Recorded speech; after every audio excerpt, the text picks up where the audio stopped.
Érase una vez en Hollywood o Once Upon a Time in Hollywood en versión original es una película que está llena de sorpresas. Una de ellas es la música que esconde, y no me refiero a la banda sonora, me refiero al legado que ha dejado la historia en la que se basa la película. Una historia que ha influido en el mundo de la música hasta tal punto que podría haber provocado que jamás existiera la intro de El Príncipe de Bel-Air o incluso haber acabado con la carrera de Michael Jackson.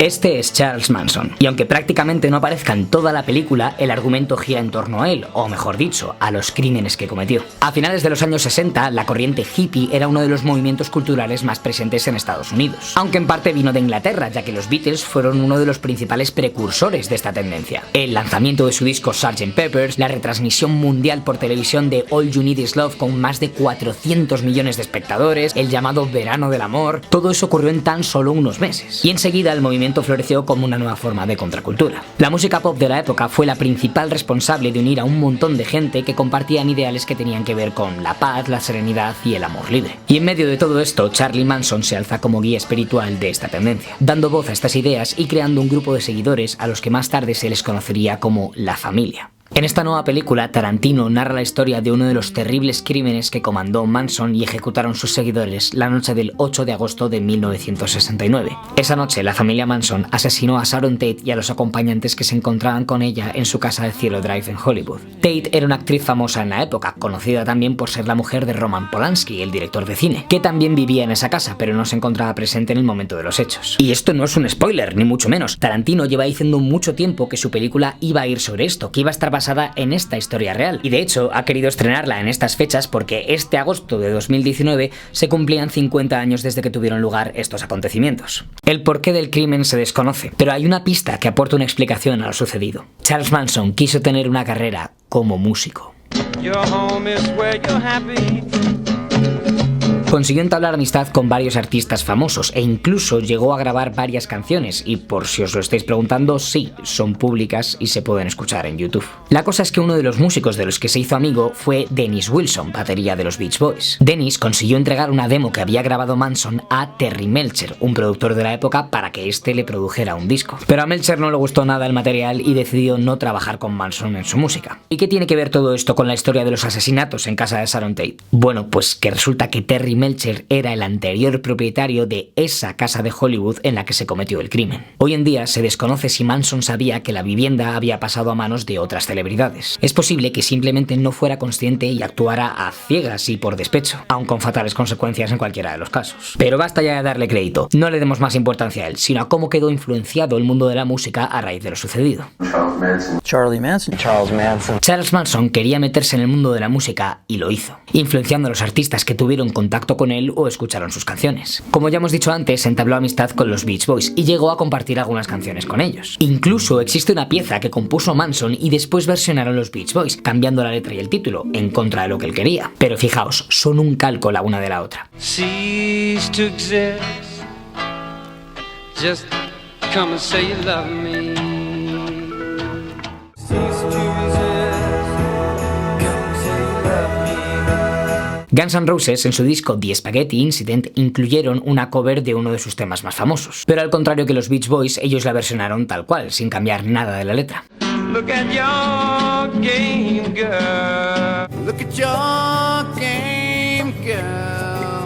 Pero los Beach Boys y Guns N' Roses no son los únicos artistas a los que se les relaciona con Manson. Hasta los Beatles se vieron involucrados. John Lennon tuvo que dar explicaciones en una entrevista sobre cómo Charles Manson había cogido la letra de Helter Skelter, uno de los temas más famosos de los Beatles, y la había interpretado como una historia que hablaba sobre él mismo y respaldaba sus ideas. Well, he's balmy like any other Beatle kind of fan who read mysticism into it. I mean, we used to have a laugh putting this, that, and the other in a light-hearted way that people... I mean, I don't know, what's Helter Skelter got to do with knifing somebody? El cantante Marilyn Manson ha confesado también en varias entrevistas que su nombre, inventado, es producto de mezclar el nombre de Marilyn Monroe y el de Charles Manson, ya que le parecía muy curioso cómo los medios en los años 60 parecía que daban la misma importancia a hablar por igual de las dos celebridades. America likes to glamorize criminals as folk heroes, and the name was a statement about how Marilyn Monroe and Charles Manson were both very famous, but for different reasons. Hasta System of a Down habla sobre Charlie Manson en su discografía. Su canción Atwa recibe el nombre por una de las ideas de Manson. Y es que Atwa son las siglas para Air, Trees, Water, Animals and All the Way Alive. Es decir, un conjunto de fuerzas que, según Manson, mantenían en equilibrio la vida en la Tierra. I don't agree with killing anybody. That's not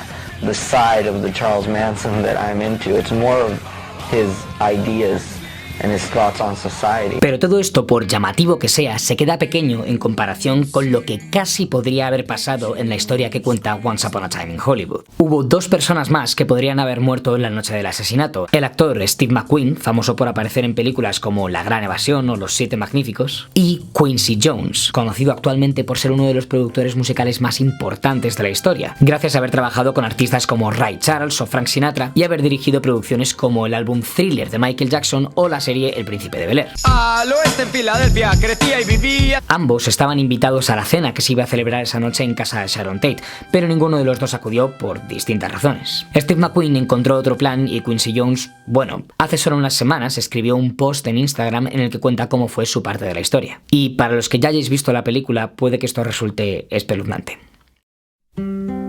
Con el reciente 50 aniversario de los horrendos asesinatos de Manson que tuvieron lugar en la casa de Tate, no puedo evitar pensar en esa misma noche en que se suponía que debía estar en la fiesta. Ese mismo día llevé a mi peluquero y amigo cercano, Jay Sebring, a ver un corte de Bullitt de mi hermano Steve McQueen, y después de la proyección hicimos planes para reunirnos en casa de Sharon esa noche, la misma casa que tiempo atrás casi compro yo.